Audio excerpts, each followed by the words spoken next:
Are Soul Grinders of Slaanesh any good?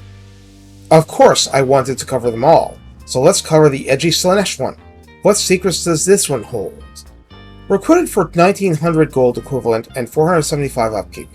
This single entity comes with 8,188 health on Ultra, with 90 armor. Yes, 90. That's unusually high for the faction. 20 physical resistance to go with it. Leadership 65, speed 75, charge speed 100, melee attack 55, and this is both magical attack and inflicts the Soporific Musk debuff, -5 melee attack and melee defense. Attack interval is the standard 4, max splash target size is large, and max entities damaged by that splash is 8. 8 isn't small, but also stops your attack from being completely diluted. Melee defense is 35, which is comparatively low.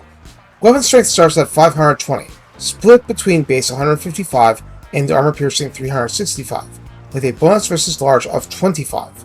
Charge bonus is 40, and mass is 4000.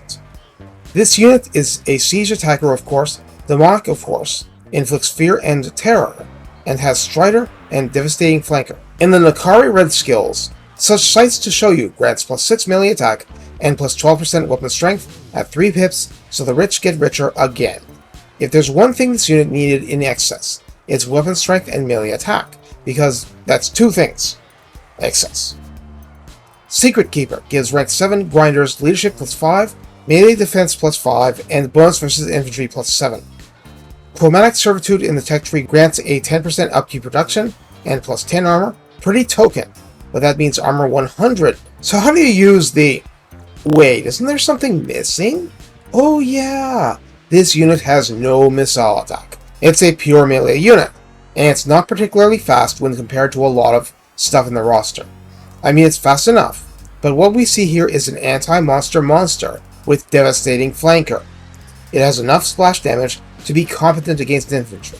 It has the ability to splash damage normal cavalry with its heavy armored piercing plus the very decent bonus versus large, and with no discernible downside, it mildly debuffs and slices and dices deeply into any large single entity foe.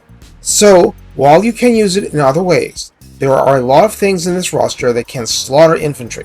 There are a lot of things that can bog down cavalry even. There's magic too. This unit is a hunter of giants. It most certainly doesn't have the chin to go taking things on alone and in isolation.